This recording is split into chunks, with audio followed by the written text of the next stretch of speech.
هاتي كل العلب الفاضيه اللي عندك وتعالي هعلمك ازاي تعيشي بنظام ونظافه طول الشهر وانتي مفضيه دماغك من اي تفكير ومريحه بالك.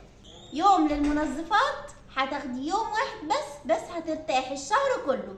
تعالي بقى هوريكي الفكره بتاعت النهارده هتريح بالك ازاي. لو انتي جدعه صح امشي على النظام ده ان شاء الله حتى لو شهر واحد بس، وشوفي نفسك دماغك ازاي هتفضى وهتبقي مركزه وكل حاجتك بتنجزيها بكل سهوله وبساطه. يلا نشوف هنعمل ايه. ودلوقتي بقى هعمل خلطه الصابون السائل. بصوا انا بجيب الخلطه اللي هي اسمها هاي لوكس دي.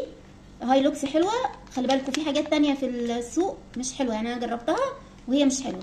فلو هتجيبي التركيبه بتاعه الصابون دي هاتي هاي لوكس. تمام. الكيس ده بيتفك على 6 لتر ميه. تمام. في منه بيتفك على 10 لتر، بس انا هنا مش بعمله على 6 لتر، انا هنا بعمله بس على 4 لتر او 5 لتر عشان بحبه مركز. تعالوا بقى شوفوا هنعمله ازاي كده. الكيس كده بيبقى جواه كيسين، كيس بودر وكيس جل. كيس بودر وكيس جل.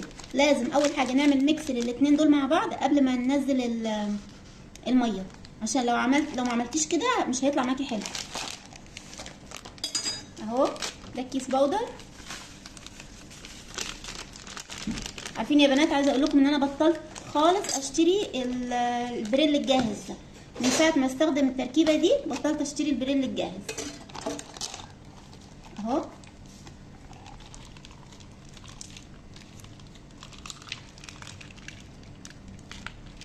هنزل كده كل اللي في الكيس الجل.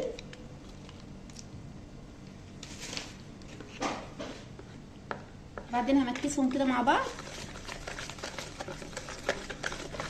لحد ما يندمجوا كويس مع بعض. لو حطيتي الميه قبل ما تقلبيهم كويس مع بعض ويبقى القوام بتاعهم كريمي كده مش هيتقل معاكي. بصوا خلاص كده. دلوقتي هحط الميه وبالتدريج، ما تحطيش الميه مره واحده كده. شفشف الميه ده فيه حوالي لتر. تمام. هننزل بالتدريج وهنفضل نقلب.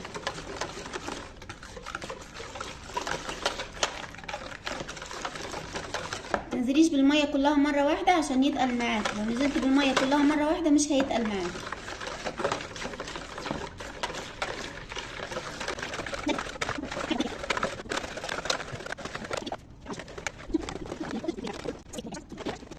خلاص كده انا خلصته. هسيبه بقى، هسيبه لمده ساعتين، وبعد ساعتين تقدري ان انت تستخدمي منه عادي خالص. عايزه اقول لك ان هو بيوفر جدا، والكيس ده تقريبا بحوالي 30 جنيه وبيعمل معاكي 6 لتر، يعني حلو وبيوفر معاكي في البيت. تمام. اعتمديه وبجد بجد هينفعك. تعالوا بقى نشوف هنعمل ايه بعد كده. اما بقى عن الغسيل فانا بجيب الاريال كده اهو الاوتوماتيك، وبفضيه كمان هو في علبه. تمام. انا مش بعرف استخدم اي حاجه في علبها، في اكياسها او في علبها. بحب كل حاجه كده بنفضيها في علبه. تمام. طب بجيب العلب ازاي؟ اي علبه عندك فاضيه بستخدمها كمنظم، يعني اي علبه بتكون فاضيه عندك استخدميها كمنظم. بجد بجد الخطوات دي هتريحك جدا في البيت بتاعك. بصوا انا هنا جايبه كده العلب دي، شايفين اهي كاتبه عليها اريال اوتوماتيك. تمام.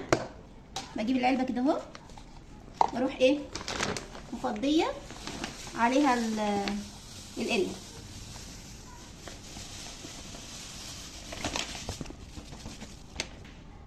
وبحط الكوبايه بتاعتها جواها كده عشان وقت الاستخدام تبقى سهله عليا. عايزه اقول لكم يا بنات ان الحاجات اللي بقول لكم عليها دي بتسهل جدا جدا الشغل في البيت.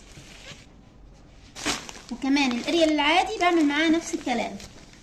بجيب الكيس الاريال كده اهو، هو ده تقريبا بيبقى يوم المنظفات. يعني احنا لما بنجيب المنظفات بنجيب المنظفات كلها مع بعض في يوم واحد، الا لو خلصت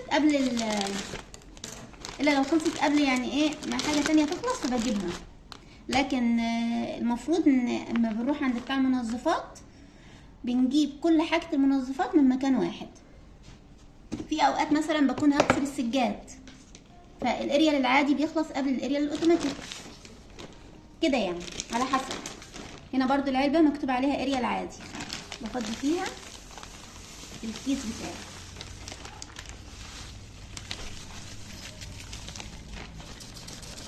كده. تعالوا بقى نشوف باقي حاجة النظافة بنعمل فيها ايه.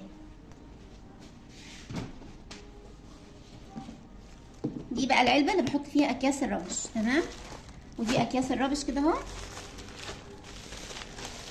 بفكها، وانا هنا كل حاجه كاتبه عليها اسمها عشان يبقى الموضوع سهل يعني عليا وكده. تمام، باخد الكيس. صدقوني الحياه بتبقى احلى لما تبقى الدنيا منظمه معاكي وحاجتك كلها تبقى في مكان واحد. عشان كده انا في الفيديو اللي فات كنت بقول لكم ان كل حاجه على بعضها وانا مش عارفه اتعامل، لان خلاص اتعودت على كده. اتعودت ان كل حاجه، يعني مثلا انا عايزه كيس رابش، اروح افتح علبه الكياس بتاعت الرابش واروح واخده ايه كيس. عايزه اريال، اروح افتح علبه الاريال واروح واخده شويه. عايزه اريال اوتوماتيك نفس الكلام اهو. تمام، ده ممكن واحده تيجي تقول طب ده هيساعدني في ايه؟ يعني انا اللي يخليني اخد الوقت ده اللي انت بتستغليه دلوقتي ده في تنظيم الحاجه واحط الحاجه في علب، يخليني استغلها في حاجه تانية. لا، عايزه اقولك على حاجه، انت لما بتعملي كده بتوفري على نفسك وقت ومجهود. ازاي بوفر على نفسي وقت ومجهود؟ هقولك ازاي. اول حاجه، انت لما بتحطي الحاجه مكركبه على بعضها بتفضلي تحتاري لغايه ما تلاقي الحاجه مكانها فين. دي اول حاجه. تاني حاجه، انت مثلا عايزه تعرفي الحاجه دي خلصت عندك ولا لا، مش هتفضلي تدوري الحاجه محطوطه فين، الكياس محطوطه فين عشان خاطر اشوف الكياس خلصت ولا لا. ولا تتفاجئي في يوم من الايام ان الكياس بتاعت الرابش خلصت عندك، هتروحي ايه بقى تتفاجئي ان لا مفيش كياس عندي، لا مفيش اريال مثلا عندي. لا، عايزه اقولك ان الساعه اللي انت بتاخديها دي كل مثلا شهر او كل اسبوع، على حسب انت بتعملي الحاجه دي كل قد ايه. لو بتجيبي حاجتك بالشهر هتبقي بتعملي الحاجه دي كل شهر. لو بتجيبي حاجتك بالاسبوع هتبقي بتعملي الحاجه دي كل اسبوع. الوقت او الساعه اللي انت هتاخديها في التنظيم دي هتريح لك بالك، هتريح لك اعصابك، هتنظم لك بيتك، هتخليكي عارفه كل حاجه مكانها فين وامتى خلصت وامتى المفروض تجيبي غيرها. وصدقيني بجد هترتاحي لما تمشي على الخطوات دي. امشي عليها اسبوع او امشي عليها شهر وشوفي الفرق الرهيب ما بين ان انت تكوني حاطه الحاجه في اكياس مجهوله الهويه وانت مش عارفه اللي جوه الكيس ده ايه، وتفضلي بقى لما تكوني عايزه الحاجه تفضلي تفتحي الكيس عشان تشوفي الكيس ده جواه ايه. الكيس ده مثلا قدامك مثلا كل الاكياس لونها اسود، الكيس بتاع اللي فيه الاريال لونه اسود، والكيس اللي فيه الصابون السائل لونه اسود، ومش عارفه الكيس اللي فيه اكياس الرابش لونها اسود. هتضطري ان انت تعملي ايه؟ هتفتحي كل الكياس عشان تشوفي جوه الكيس ايه. طب وليه يا حبيبتي الفرهده دي؟ هو احنا مش لاقيين صحتنا ولا لاقيين تفكيرنا؟ لا، انت تحسي ان دماغك عندها ايرور كده. لكن لما تنظمي الحاجه كده وتخلي الحاجه مكتوبه كده من بره هتلاقي كل حاجه محطوطه قدامك ومكتوبه قدامك ومتنظمه، والله العظيم هتحسي بفرق رهيب. عشان كده بقول لك جربي اسبوع ولا شهر على حسب ما هتنظمي الحاجه دي هتمشي عليها ازاي. جربي وشوفي في الشهر ده او في الاسبوع ده هترتاحي ولا مش هترتاحي. انا عايزه اقول لك احنا كل الامهات عندها تفاصيل كتير في المطبخ. يعني عايزه اقول لك مثلا ان انت بتدخلي المطبخ بتلاقي فيه حاجات كتير تفاصيل، في حاجات عايزه تنظف وحاجات عايزه ترص وحاجات عايزه. طب وليه انت بتتعبي نفسك ليه؟ انت اهم حاجه تدوري على الحاجه اللي هتريحك. تاني حاجه السلك بتاع المواعين. السلك بتاع المواعين هنسيبه كده؟ لا طبعا مش هنسيبه كده. ليه يا صفا مش هنسيبه كده؟ ما خليه قاعد كده في امانه الله، ما نعملوش حاجه. لا، هقول لك حاجه حلوه. لو خليته قاعد كده اول حاجه هتيجي تقطعي منه ايديك هتتعور، كل شويه هتقعدي تقطعي منه. تاني حاجه ممكن لو جت على شويه ميه صغننين هتخلي كل الكميه اللي انت جايباها تصدي. طب هنعمل ايه يا صفاء؟ تعالي قلب صفاء اوريكي تعملي ايه.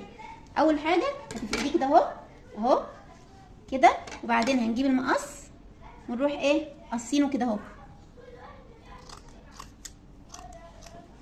بالطول. هناخد مثلا قطعه كده اهو، خدنا قطعه كده اهو. تمام، هعمل لكم كده عشان تشوفوا التصوير. همسكه لكم كده اهو عشان تشوفوا اهو تصوير، وهتروحي ايه قصاه كده اهو.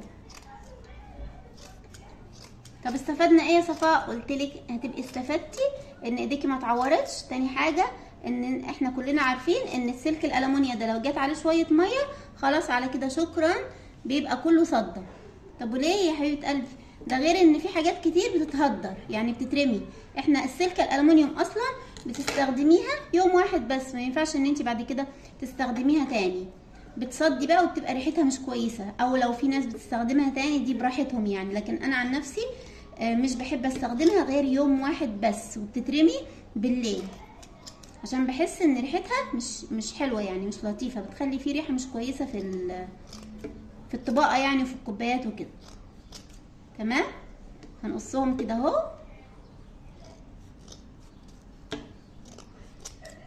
اهو. عايزه اقولك ان في شركات بتبيعوا كده، يعني بتجيبوا السلك الالومنيوم ده بيتجاب زي ما هو كده باللفه، وبيتباع زي ما هوريكي دلوقتي، واكيد ناس كتير شافته قبل كده في السوبر ماركتات.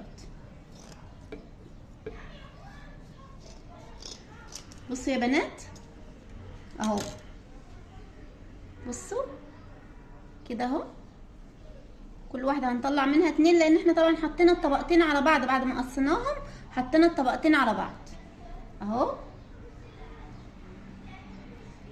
طيب يا صفاء هنعمل ايه بعد كده؟ تعالي يا قلبي هوريكي هتعملي ايه. بصي يا حبيبتي، شايفه كده، وهنعمل كده اهو اهو. اهي القطعه دي هي اللي هنستخدمها في اليوم اهو. منها تبقى وفرتي ونظمتي وما تعبتيش نفسك ولا اعصابك، وفضيتي دماغك من حاجات كتير تقعدي بقى تفكري ويا ترى هو فين دلوقتي السلك الالومنيوم، يا ترى طب يمكن تحت البوتاجاز، طب يمكن محطوط في الحمام طب يمكن مش عارفه فين. طب ليه يا قلبي اهو. وانا والله العظيم بدخل سوبر ماركتات كبيره بلاقيه زي ما قلت لكم كده، معمول بالطريقه دي ومحطوط في كيس وبيتباع. يجيبوا اكياس ويحطوه كده اهو اهو. طبعا انا مش هحطه في الكيس، بس انا بوريكي انت بتشتريه كده اهو من السوبر ماركتات، وانت تقدري ان انت تنظميه في بيتك وتعملي كل الكلام ده. مش هياخد منك اي وقت، وحتى لو اخد منك وقت ساعه ولا حاجه، بس يعني مقابل الكلام ده يبقى مقابل راحتك بقى وراحه بالك، وتحسي نفسك ان انت مش متوتره كده في المطبخ وانت داخله تشتغلي وتقعدي 3 ساعات ونص تدوري على السلك فين. طب ليه؟ بصي يا قلبي اهو، يبقوا عاملينه كده اهو بالظبط، وحاطين عليه كده اسم بتاع الشركه وبيبيعوه كده. طب ليه يا حبيبه قلبي؟ قال ايه؟ قال عشان بالقطعه، عشان بيطلع لك الواحده بالقطعه، يبقى كده ايه الدنيا كده اتظبطت، ويبيع بقى بالسعر اللي هو عايزه. هاتي الربع كيلو واعملي زي ما قلت لك. انا عايزه اقول لك ان الكميه دي ممكن تقعد معايا 2 3 شهور، فاهمه؟ يعني هي ربع كيلو اهو، بس ممكن يقعد معايا 2 3 شهور. بستخدمه في كل حاجه، في الحمام بغسل بيه، وعلى الرخام، وفي المطبخ، وفي كل مكان. اهم حاجه بس تشطفي كويس، عشان كلنا عارفين ان السلك ده بيسيب صدى، يعني لو ما شطفتيش كويس هيصدي مكانه بعد شويه كده، او اليوم اللي بعده هتبصي تلاقي ان في صدى منه. عايزه اقولك ان النظافه والنظام ملهمش اي دعوه بالامكانيات، يعني ما تقوليش مثلا لا انا ما عنديش امكانيات اعمل كده، ملهمش دعوه على فكره. كلنا بتفضل عندنا علب زي كده تقدري ان انت تحتفظي بيها وتستخدميها. مش بتفضل علب زي دي مثلا علب السمنه، شفتي علبه السمنه؟ اغسليها ونشفيها واستخدميها في حاجات زي كده. برطمانات، اكيد طبعا كل بيت فيه برطمانات، اغسليه ونشفيه واستخدميه زي كده. طب ما عنديش علب اعمل ايه؟ اي كرتونه، لو عندك كرتونه جيبيها واستخدميها زي كده، ومن بره على الكرتونه اكتبي الحاجه دي ايه، يعني اكتبي مثلا ده اريال، ده سلك، ده رابش، ورصيهم كده فوق بعضهم في مكان يكون انت مخصصاه للمنظفات، وكده تبقي مش هتتوهي. يعني طول ما انت بتستخدمي الحاجه كده بنظام مش هتتوهي، تقدري تدوري عليها وتخسري من وقتك ومجهودك. طب وليه؟ احنا قدامنا الراحه، يعني في حد قدامه ان هو يريح نفسه وما يرتاحش؟ خلاص خلصنا كده الكميه كلها، هغطيها بقى.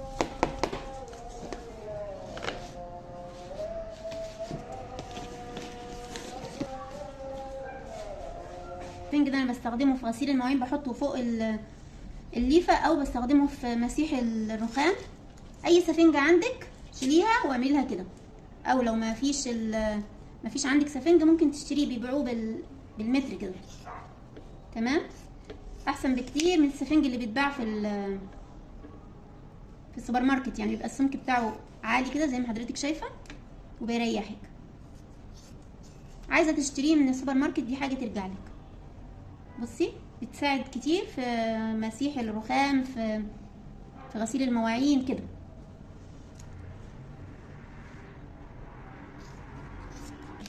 وهنرصه كده اهو زي ما رصينا باقي الحاجه.